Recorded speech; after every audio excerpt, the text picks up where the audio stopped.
सात संगत जी, प्यार से कहना जी, धन निरंकार जी। सात संगत जी, आज एक माता जी कह रही हैं कि आपका जो है विचार बच्चों का बढ़ावा देता है। सात संगत जी, ऐसा कोई उद्देश्य नहीं है, न किसी को घटाना न किसी को बढ़ाना, सबको एक रस। सात संगत जी, अगर किसी माँ बाप को ठेस पहुंच जाता है तो सात संगत जी कहीं न कहीं ये माता पिता होने का उनका अहंकार है, अकड़ है, शान है कि हम माता पिता हैं। अपने बच्चों को अंकुश नहीं लगा सकते, डांट नहीं सकते, समझा नहीं सकते। क्यों नहीं? कर सकते हैं, पर बच्चे अगर गलत करें तो समझा सकते हैं। सात संगत जी, माता पिता जो है चाहते हैं कि हम जैसा चाहते हैं बच्चे वैसा करें, हम जो चाहते हैं बच्चा वो बने। अगर माता पिता का इच्छा है कि बच्चा डॉक्टर बने तो बच्चा डॉक्टर बने। अगर बच्चा कहता है कि मैं डॉक्टर नहीं बनूंगा, मैं किसान बनूंगा, तो माता पिता का सपना टूट जाता है। बच्चा कहता है कि मैं मिलिट्री ज्वाइन करूंगा, मैं मास्टर बनूंगा, मैं कलेक्टर बनूंगा। शास्त्री जी, कौन क्या बनेगा? पहले एक आप अच्छे बेटा बनो और एक अच्छे माता पिता बने, क्योंकि सत्संग जी दोनों का जन्म एक साथ हुआ है। सत्संग जी, लोग कहते हैं कि बेटे बाप को सलाह देता है, माँ को सलाह देता है, बड़े का कदर नहीं करता है। खैर, इसमें उसका क्या कसूर है? वो भले ही उम्र में बाप से छोटा है, पर रिश्ते में तो बाप से बड़ा है ना। पहले बेटा पैदा हुआ, तब बाप पैदा हुआ। दोनों को आपस में ये रिश्ता समझ लेनी चाहिए। रही बात सत्संग जी पिता के अंकुश और जिम्मेदारी की, तो पिता पहले से ही कुछ समय देख चुका होता है, कुछ अनुभव कर चुका होता है संसार के बारे में। तो सत्संग जी वो गुरु होता है बच्चे का, अपना माता पिता पहला गुरु होते हैं। इसलिए जो है माता पिता बड़े हैं। बच्चे को संस्कार देने के वजह से प्रथम गुरु माता पिता हैं, भगवान से भी बड़े हैं, इसलिए माता पिता बड़े होते हैं। सत्संग जी, माता पिता ऐसे ऐसे हैं कि परिवार में माता पिता के वजह से ही तालमेल पूरी तरह से नहीं बैठ पाती है। अगर 2-4 बच्चे हैं तो सबका स्वभाव अलग अलग हो जाता है, क्योंकि एक ही माता पिता का स्वभाव अलग होता है। सत्संग जी, अगर चाहते हैं कि सबका एक हो, सब मिलकर रहे, हंसी खुशी से रहे, प्यार से रहे, तो इसमें समझना बच्चों को नहीं, माता पिता को है। सत्संग जी, अगर जिलेबी ब्रांडेड मैदा और ब्रांडेड रिफाइन में छना हो और बहुत डिजाइन डालकर भी बना हो और कहे कि ये जिलेबी बहुत अच्छी है, तो उसे कोई स्वीकार नहीं करेगा। अब कहिए क्यों? क्योंकि उसमें चीनी का सिरा तो पड़ा ही नहीं है, तो इसका स्वाद कहाँ है? जिलेबी में जब तक चीनी का सीरा नहीं पड़ेगा तब तक सासंगा जी जिलेबी का कोई महत्व नहीं है, उसमें कोई स्वाद नहीं है। आइए सासंगा जी, इसी प्रकार अगर माता पिता अपने बच्चे अपने परिवार में ये संस्कार, शिक्षा, प्यार, नम्रता, विनय, करुणा, दया का रस नहीं भरता है, तब तक इस परिवार में सासंगा जी कोई स्वाद नहीं रहता। अब ढूंढते रहिए जाकर के स्वर्ग। ऐसे ही माता पिता छोड़कर वृद्धा आश्रम चले जाते हैं, जो अकड़ू होते हैं, कठोर होते हैं, जो बच्चों के प्रति शक्की और सख्त होते हैं, ये वृद्धा आश्रम जाने की तैयारी कर लेते हैं। अब पर सासंग जी, जो माता पिता अपने बच्चे की भावनाओं का कदर करते हैं, समझते हैं, वो कहीं नहीं जाते, अपने बच्चों के ही चरणों में अपना जीवन समर्पण कर देते हैं खुशी से। सत्संग जी, ये रीत है, प्राकृतिक का नियम है कि माता पिता का समर्पण बच्चों के चरणों में ही होता है, बच्चों के हाथों ही अंतिम संस्कार होता है। पर जो वृद्धा आश्रम जाते हैं, वो वृद्धा आश्रम वाले किस वजह से जाते हैं, क्या कमी होती है? सत्संग जी, आज आंखों देखी और कान से सुने हुए कोई कहानी किस्सा नहीं है। ऐसे माता पिता हैं, अपने बच्चे को चोर बना देते हैं, हर कार्य करने से वो चोर की तरह करता है, डर कर करता है, छुप छुप करता है, क्योंकि माता पिता की सहमति नहीं होती है। माता पिता कहते हैं इतना हम बनाए हैं, मैं इतना करता हूँ, मैं मालिक हूँ। अरे मेरी तो कोई कदर नहीं है, मैं एक बाप हूँ, घर का जिम्मेदार व्यक्ति हूँ। ये सब जो है एक दीवार खड़ा हो जाता है बच्चे और माता पिता के प्यार में, एक पर्दा पड़ जाता है। माता पिता विनम्र हो, सहनशील हो, बच्चों की भावनाओं का कदर करें। आखिर आप इतना कमा क्यों रहे हैं, इतना धन इकट्ठा क्यों कर रहे हैं? इसी के लिए ना, तो थोड़ा सा प्यार भी इकट्ठा कर लो, थोड़ा सा अपना विचार भी इकट्ठा कर लो, ताकि इस परिवार में मिठास आ जाए,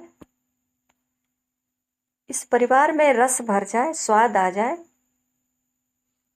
चाहे कितनों भी रुपया इकट्ठा करके रख दो, रात दिन मेहनत करो, रात दिन मेहनत करो, झूठ बोलकर पैसा इकट्ठा करो या ईमानदारी से कमाकर पैसा इकट्ठा करो, और कुछ पल अपने परिवार के पास बैठकर समय नहीं दिया, किसी को समझा नहीं, उस परिवार में मिठास कभी नहीं आएगा, कभी नहीं आएगा। एक बहू, कुछ ऐसे घर होता है कि पूजा पाठ करती है तो उस घर में सास ससुर चिढ़ जाते हैं, यार दिन रात पूजा पाठ करती रहती है।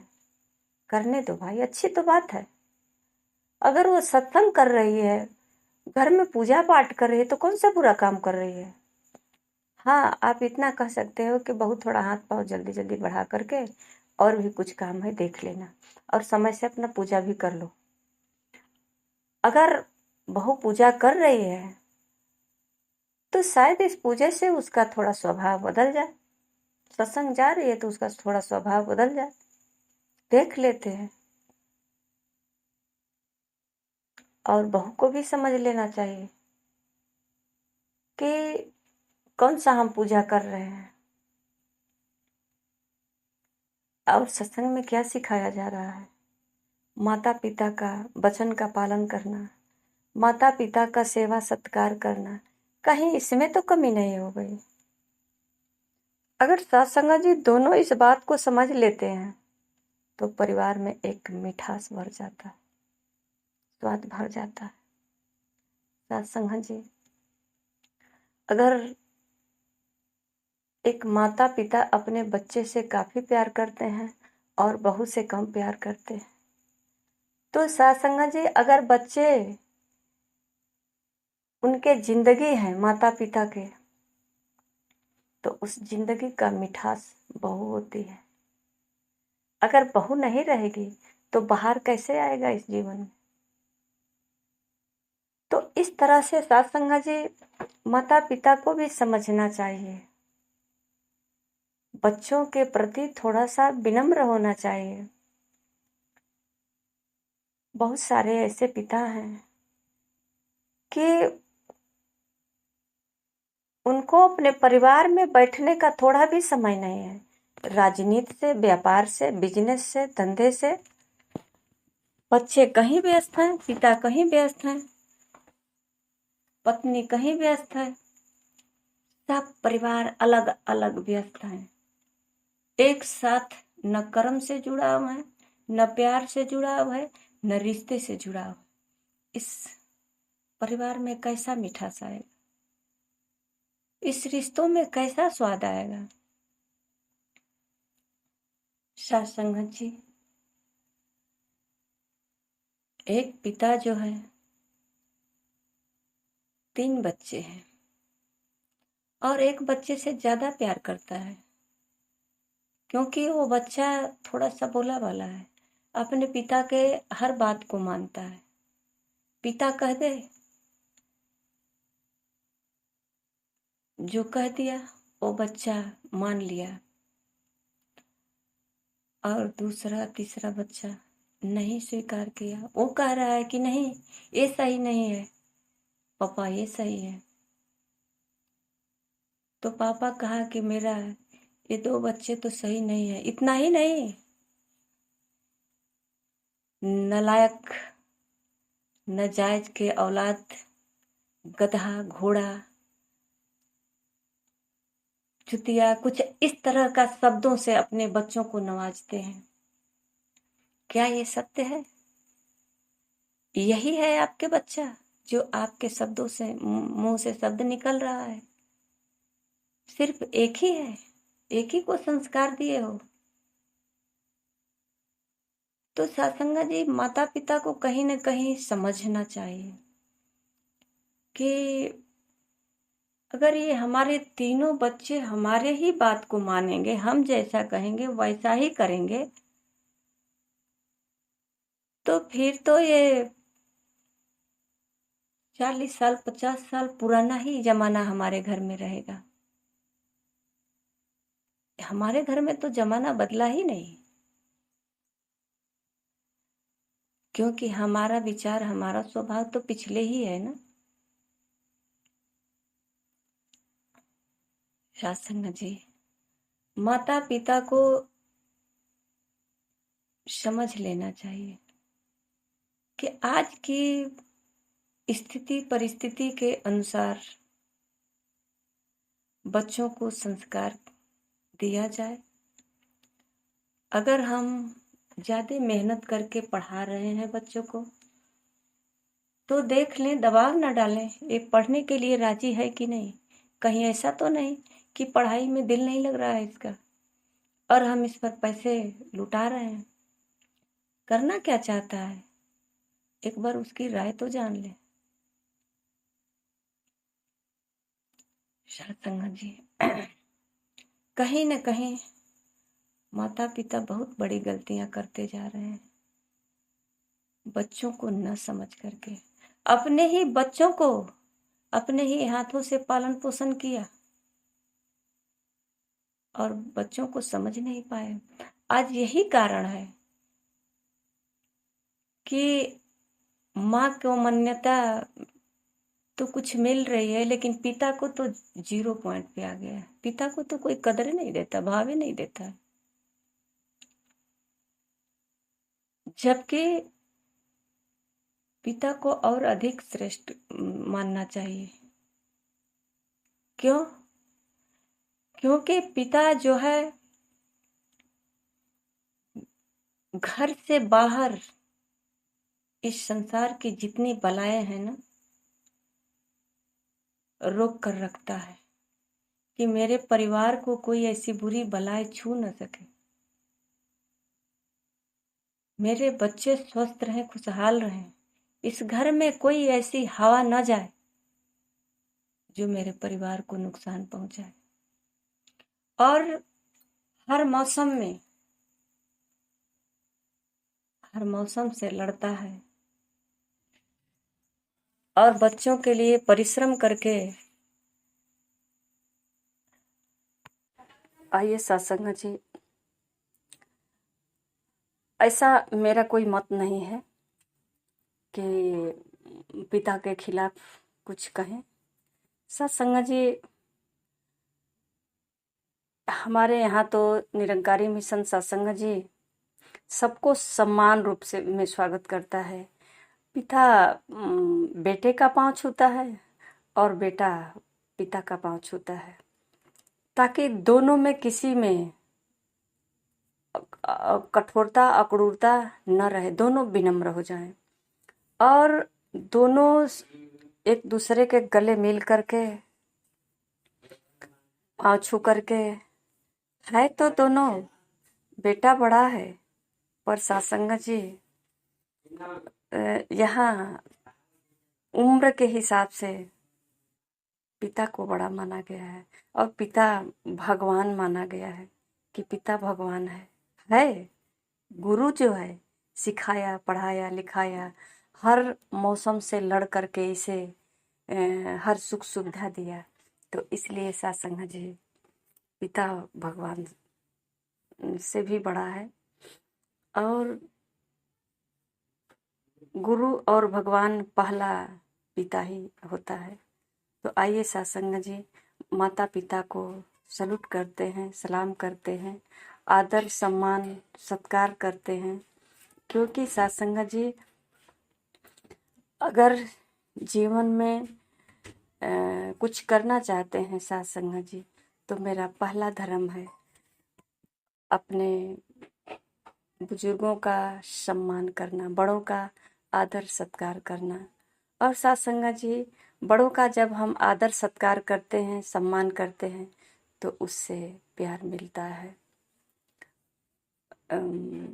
और सत्संग जी हम अपने आप को जो है कभी उस भाव से ना आके कि मैं घर का जिम्मेदार व्यक्ति हूँ, बड़ा व्यक्ति हूँ, या मैं पैसा कमा रहा हूँ, या मुझसे ही घर का खर्च चल रहा है, ये सब जो है सत्संग जी प्यार से बहुत दूर रखता है। प्यार की बहुत कमी हो जाती है सत्संग जी। ये सब जो है परिवार को एक साथ रह कर के भी एक नहीं होने देता है। तो सत्संग जी ऐसा भाव कभी न रखें, बल्कि ऐसा भाव रखें कि मालिक की बहुत बड़ी कृपा है। देखो हम 3 भाई हैं, 3 भाई में एक भाई अच्छे पैसा कमाने का सौभाग्य हुआ है, तो क्यों ना हम लोग सब मिल करके एक साथ खाए पिए। कोई कुछ कर रहा है तो कोई कुछ कर रहा है, आपस में मिल करके कोई घर की जिम्मेदारी संभाल रहा है तो कोई बाहर जा कर के पैसा कमा रहा है, कोई इधर उधर से सब सामान खरीदने में लगा है, समाज को जो है कदर करता है, इज्जत करता है, समाज में अपना नाम कमाता है। तो सत्संग जी इस तरह से हम आपस में समझें और माता पिता को भी भावनाओं को समझना चाहिए। सत्संग जी जब हम दोनों एक दूसरे को समझने लगते हैं तो सत्संग जी हमारा जीवन सुखमय हो जाता है और सत्संग जी ये परिवार में मिठास आ जाता है, रिश्तों में मिठास आ जाता है। और सत्संग जी कहते हैं कि लोग मरने के बाद स्वर्ग जाते हैं, ऐसा ये सब ढोंग है। कहीं कोई स्वर्ग वर्ग नहीं है। स्वर्ग और नरक यहीं पे है। जैसा हमारा कर्म होता है वैसा हमारा जीवन बनता है। सत्संग जी, अगर हम माता पिता को गाली देंगे, माता पिता को मारेंगे पीटेंगे, तो सत्संग जी हमें कभी सुख कैसे मिल सकता है? क्योंकि एक समय में हमको भी तो माता पिता बनना है। तो सत्संग जी, यही परिस्थिति और स्थिति को हम आपस में समझ लेते हैं कि अगर आज मैं माता पिता हूँ तो कल मैं भी किसी का बेटा था। अगर आज मैं किसी का बेटा हूँ तो कल मैं भी किसी का माता पिता बनूंगा। ये प्राकृतिक रीति है, ये चलती चलती चली जा रही है सत्संग जी। फिर भी हम सत्संग जी दूसरों को समझने में अपना समय व्यतीत करते हैं।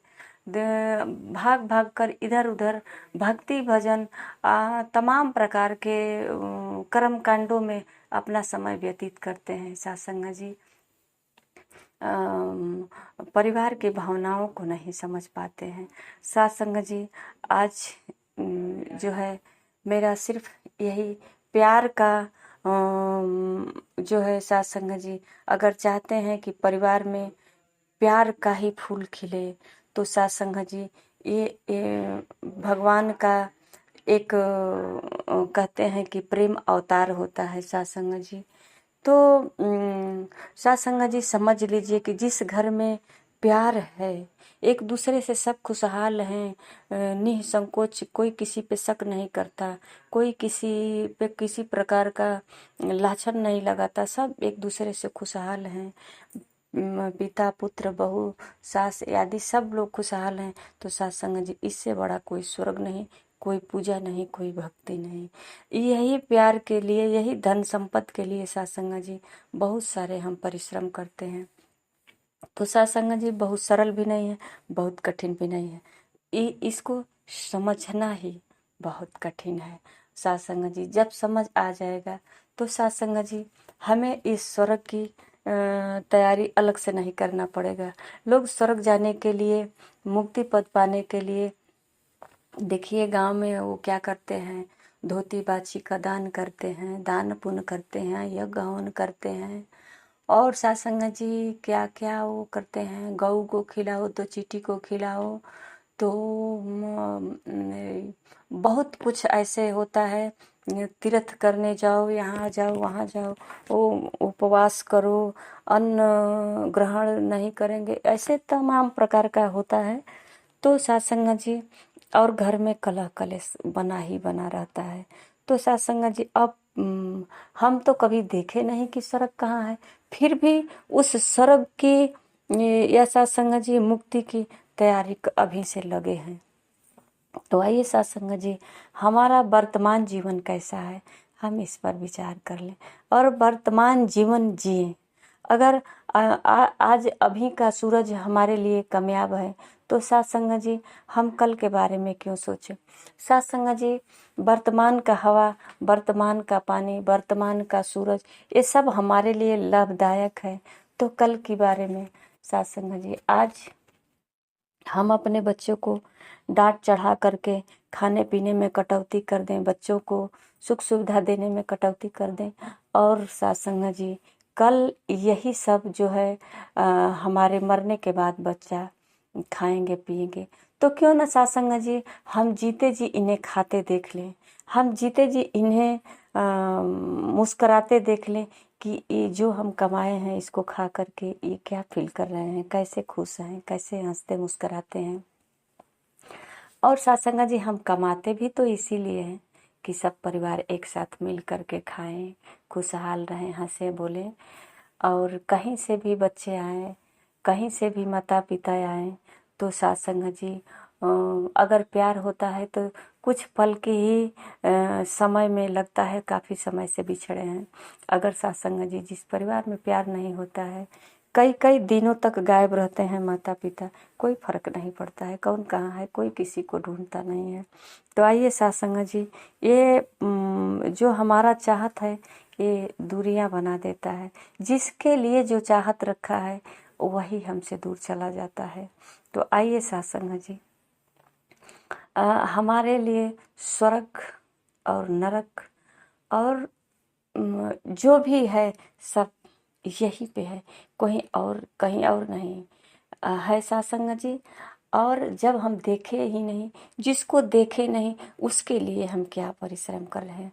आज जो देख रहे हैं, जो सामने है, जो चाहते हैं वो तो कर लें सत्संग जी। एक देखिए, एक मास्टर साहब हैं, बच्चों को शिक्षा देते हैं सत्संग जी। स्कूल में पढ़ा कर आते हैं घर पे और इतना चिड़चिड़े सा उनके हाथ में जो डंडा होता है, स्कूल में बच्चे को जो है आजकल तो मारने पीटने का तो समय नहीं है, बच्चे ही मार पीट देते हैं। पर सत्संग जी वो थोड़ा बहुत अपना रोब जमाते हैं टीचर होने का, और सत्संग जी वो घर पे ही टीचर बन जाते हैं। तो ये भूल जाते हैं कि मैं एक बाप हूँ। टीचर तो स्कूल में था अन्य बच्चों के लिए, पर यहाँ एक बाप हूँ। हमारा शिक्षा और प्यार दोनों ही चलेगा। तो आइए सत्संग जी, हम अपना किरदार हमेशा बदलते रहते हैं, जहाँ जाते हैं वहाँ बदल जाता है। अभी बच्चों के सामने एक बाप हूँ, और अभी पत्नी मिली तो उसके लिए मैं एक पति हूँ, और सत्संग जी एक बहन मिली तो उसके लिए मैं एक भाई हूँ। अभी माँ आ गई पास तो उसके लिए मैं एक बेटा हूँ। तो सत्संग जी, जैसे मैं अपने बेटे से उम्मीद रखता हूँ, इसी प्रकार हमारी माँ भी अपने बेटे से उम्मीद रखी होगी। ऐसा भाव अगर सब परिवार में हो सत्संग जी, तो बताइए अब इससे बड़ा स्वर्ग कहाँ है। और किस सड़क की तैयारी कर रहे हैं, कौन सी मुक्ति की तैयारी कर रहे हैं सत्संग जी। लोग कहते हैं कि धोती बाछी दान दिया जाएगा तो स्वर्ग में जाएंगे, वो बैतरनी पार कर लेंगे। पहले इस घर की भवसागर की बात कहते हैं लोग। पहले हम ये जो जीवन है ना, 50 साल 60 साल 10 साल 20 साल जो भी है, इसको हम पार कर लें, इसमें हंसते मुस्कुराते खुशी से ये दान जो अभी पूरे परिवार से विरोध करके कहते हैं हम धोती बाछी लेंगे, हमको धोती बाछी दान देना है, हमको बैतरनी पार। पहले परिवार से पूछ लो कि परिवार के बारे में, परिवार से हम पार उतर गए? अभी नहीं। परिवार में तो कला कलेश है, कोई खुशी नहीं है, और कहते हैं बैतरनी पार करेंगे। यही बैतरनी है आपका, जो छोटा सा परिवार आप ही तो बसाए हो, और आप ही इसमें नरक कर दे रहे हो और कह रहे हो कि हमको पार उतारने के लिए धोती बाछी की जरूरत पड़ गई। ऐसा कुछ नहीं है सत्संग जी। ये सारे भ्रम से निकलिए और कुछ सोचिए समझिए। ये शब्द किसी को ठेस पहुंचाने के लिए नहीं है, बल्कि बहन जो पूछ रही थी कि माता पिता दोषी कैसे हो सकते हैं, तो सत्संग जी कहीं ना कहीं विचार जरूर कर लें। माता पिता में भी कमी हो सकती है, क्योंकि वो भी तो इंसान है, वो भी इस संसार में रहते हैं। ऐसा नहीं है कि गलती नहीं हो सकता है, बड़ों भी गलती करते हैं, लेकिन छोट जो है बड़े को कह नहीं पाता है, और बड़े जो है छोटे को तुरंत डांट करके बोल करके कह देते हैं।